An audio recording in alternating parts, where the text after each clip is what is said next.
beste mensen van Move Film Festival. Als het goed is, hebben jullie net Cancíon sin Nombre gezien, oftewel Song Without a Name in het Engels. Hier bij mij heb ik Melina León. Zij heeft de film gemaakt. En ik ga hier een aantal vragen aan haar stellen, zodat wij, nadat jullie de film hebben bekeken, ook meer over de film te weten komen. Hi Melina, how are you? Thanks for calling us from Peru. Where in Peru are you at the moment? I'm in Lima. Okay. Hi. Hi. The first question I would like to ask you is a question you probably get a lot. Can you tell us why you filmed in a more square format and in black and white? Sure.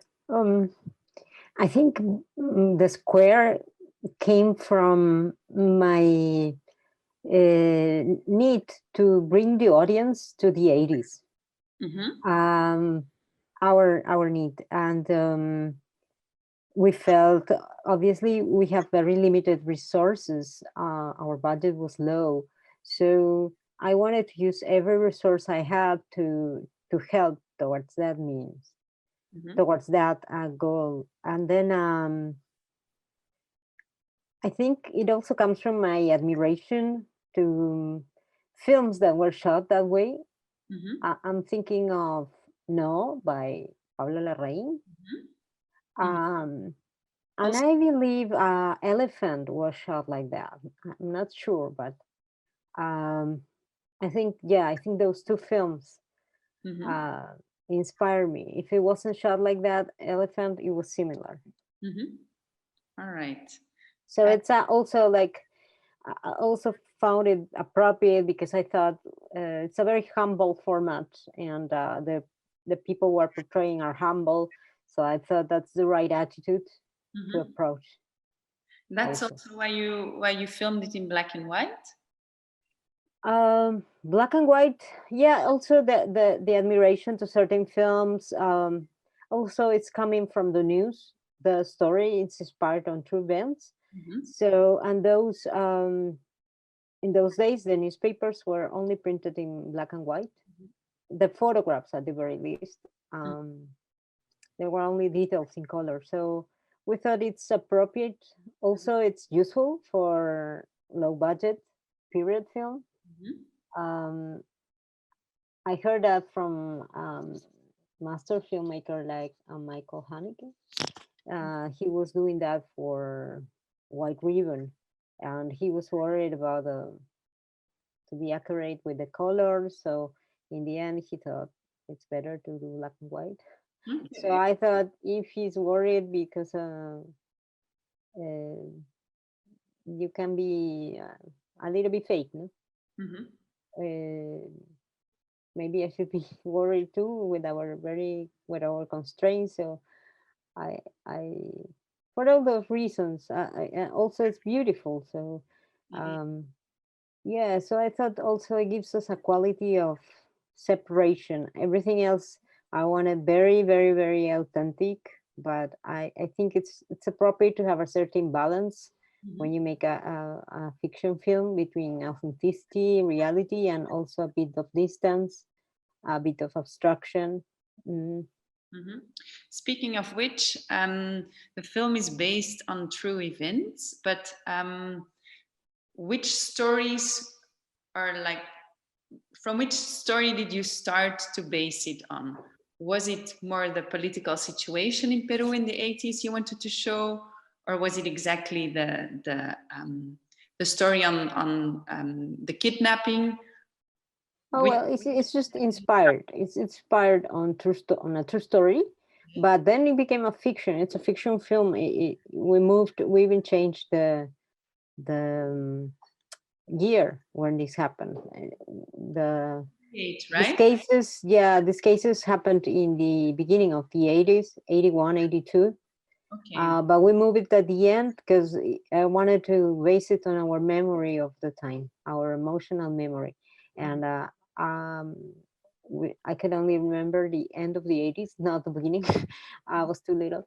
So so we moved it, and also because I wanted to show the crisis and the 80s. The worst part was at the end. Then it's a perpetual crisis in Peru, but those years were particularly hard. Okay. So I think I wanted to start by telling the story of Georgina as the person that embodies the say like uh, um, that embodies like the suffering of Peru, um, the main victim of everyone's hate, and at the most, at best, the indifference. No? As a woman, as an indigenous, as a poor person. No? So we begin by giving her the center of attention, no? With this horrible, outrageous crime where her baby gets stolen. But then we expand the stories, no? We expand the the drama to show that it's not only her, it's other women like her, that it's not just one case, it's the violence, it's everywhere, no? Even against the journalist, no? Who is gay, hides it, no? And then the we wanted to show the response to this violence that is part of our lives now. They call it structural. It's part of our structure. It works like that. So the horrible response, the violent response, but that's coming from somewhere. No? It's understandable, and that comes with Leo. No? Leo joining a violent group. No? We don't say the name of it, but it's for Peruvian. It's evident that it's a shining path that he joins. Exactly.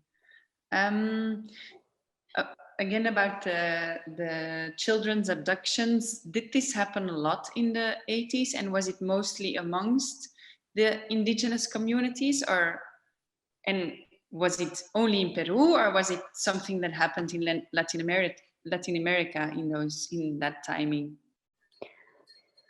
I'm not sure if if it happened everywhere else. I'm sure. Yeah, it does. It did happen in Chile, and the dictatorship of Pinochet stole a lot of children, and in Argentina as well. Their particular dictator, also stole many children. In our case, it was more just small mafias in combination with judges, no? People in the government. Um, but to my knowledge, not a dictator. No? How did you find this story? Through my father, because he was a journalist, You also and he wrote. Yeah, yeah, I saw. yeah. He wrote about this in the newspaper La República. No? Yeah. But it's important to say that it's not something that happened in the 80s in Latin America. This is something happening everywhere in the world now. So the film goes back to those times because it's important for Peru. In those times, something very deep got broken in Peru that even to this day we are still dragging this sort of civil war or internal war, as they call it, is still some sort of, how to say, barrier against any social program, because the left became associated with terrorism. Groups. Yes, with radicalism, with terrorism. So even to this day, a lot of people is afraid of the left. So it's taking, and of course, powerful people take advantage of his fear, so that they can continue to kidnap our resources and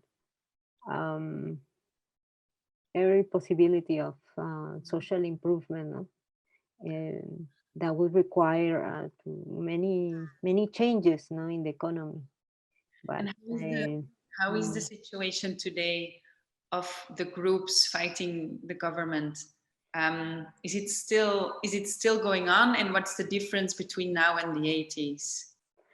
yeah, it's going, but it's very small groups now. It's they try to become legal. The Shining Path try to become legal, but I'm not sure if they are being accepted because, yeah, many reasons. But they were very cruel group. So for us to accept them in the Congress, I mean, it would require a lot of work. Um, um, but yeah, they are very little. What's the difference? Well, now in the 90s, after all this, it became a neoliberal country.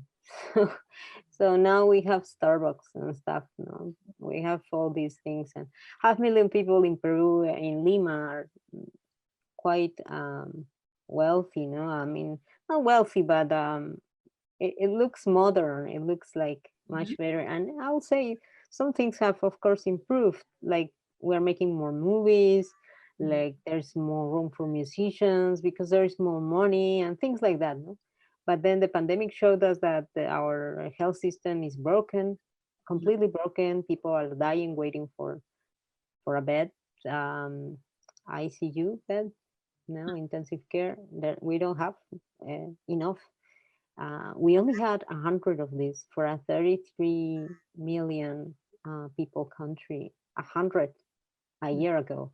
Of course, the government rushed to make more, no? Yeah. But in the meantime, people died and continue to die. So it's pretty much on the surface that the country has changed. Mm.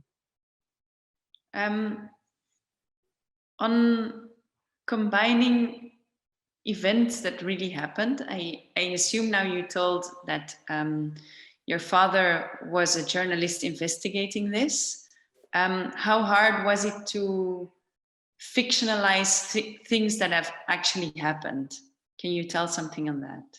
Oh yeah, yeah. It was hard. Uh, it was hard. That's why it took a long time to write the script. Um, I think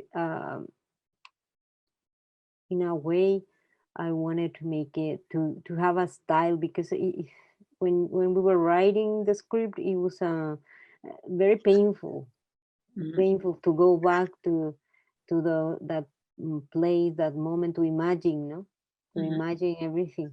Um, on the other hand, I knew I wanted to make it like a horror film in a way, not too much. I know some people say sometimes looks like a documentary, the film, but yeah, that's okay. But we were going more for the aesthetic of a horror film especially for the moments when she was in that clinic. No, Yeah. in reality, it wasn't like that. The place where they were taking the babies was like the most common building in the world. Like nobody could suspect that was The normal hospitals where babies were abducted. exactly that was happening a lot. And was it Normal hospitals where these people were coming to say they wanted to help, and what they were actually either stealing or convincing women to give up their babies. And was it mostly with the poor indigenous communities where they would hunt women like, they're pregnant? Yes. Well, because they are the poorest. Yeah. They are the ones that have less resources, so they use the government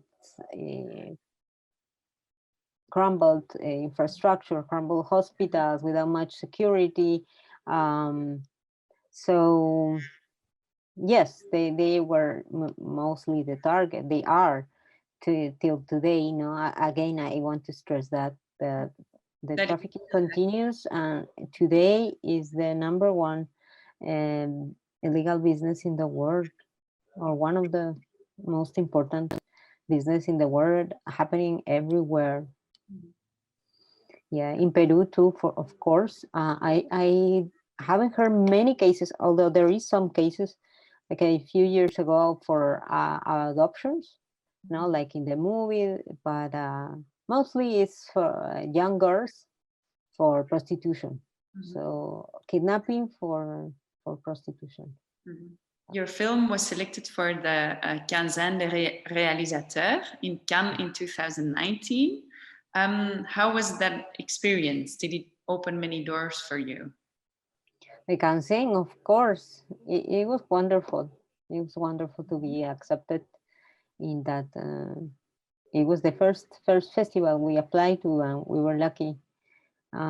We didn't have to get a rejection letter and continue to wait for our premiere. No, that happens a lot. It's very common. No? For wonderful films, they want to, you know, apply for something and then have to wait till finally they premiere. No, so I feel very grateful about that. And of course, it's a brilliant section of the Cannes Film Festival, a parallel section. So where many wonderful directors have premiere and continue to premiere. So yeah, at first it was a little bit of nerve wracking, but it opened many doors, and of course for the film and for me, no? First for the film and then now for me. Yeah, you when you go there, there's a lot of press, you know, that helps you, that brings attention, and then a lot of invitations for other festivals, because programmers go to watch the premieres. Exactly. So yeah, so that's very beautiful. That makes your path easier, and then well, yes, it gives you it's giving me, for example, for my next film, many opportunities for co-productions. Yeah, exactly. And can you say already something about your next project? Oh, the film San Blas, we are in the beginning stages, but yes, we are working on a story, and the protagonist is going to be a girl, a 12-year-old girl that belongs to a family of artisans in Cusco. And it's about her and her grandmother, who is going blind, and her mother, who is very joyful and nice alcoholic. And the three of them are going to be participating in a contest for making a collection of virgins, for the kings of Spain. I mean, it's the city hall that organizes a present for the kings of Spain, for the king and the queen. And in the meantime, this girl is gonna find out. Is gonna learn a lot, because yeah, her grandmother is, you know, she can't see very well. And the mother is not very trustworthy. It's also 12 years old is also an age on which you realize that your parents or your grandparents aren't actually the heroes that you thought they were. Yes, yes. It's a bit of this too. Then maybe one last question. Cancíon sin Nombre, and I'm sure you've heard that before, could be compared to the award-winning Roma, who got actually released 1 year before. Firstly, because they're both filmed in black and white, but secondly, also because they both show an unfair power balance between the indigenous and non-indigenous communities in Latin America.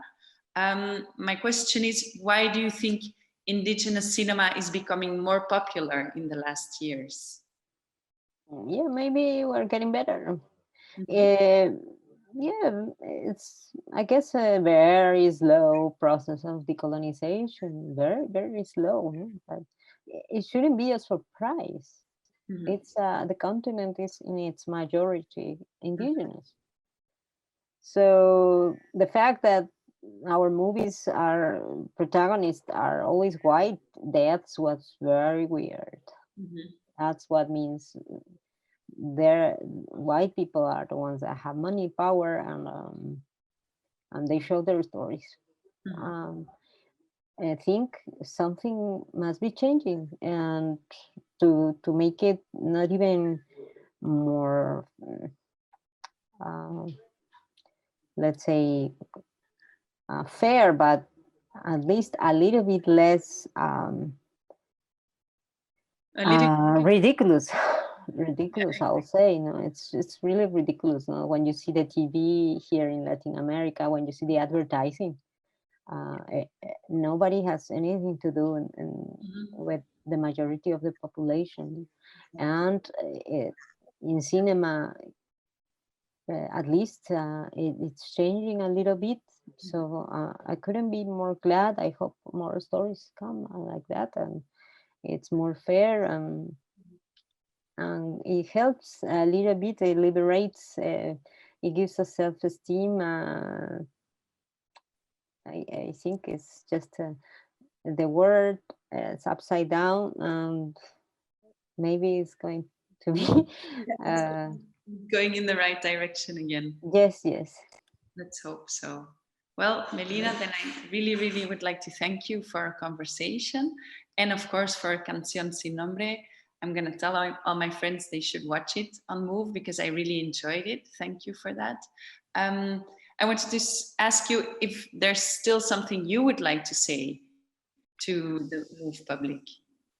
Well, thank you so much for waiting an entire year to watch this film. I know that it was supposed to be shown last year, no? So finally we survived, and I am very glad. And your festival, I'm sure, is gonna be wonderful. So I just want to say thank you. Thank you for bringing it to Belgium audiences. I hope, I said in my video, I hope it brings us closer. It's a tough film to watch, but I think necessary somehow. Thank you for teaching us some more about the Peruvian history and about a situation still going on today. Thank you, Akasha.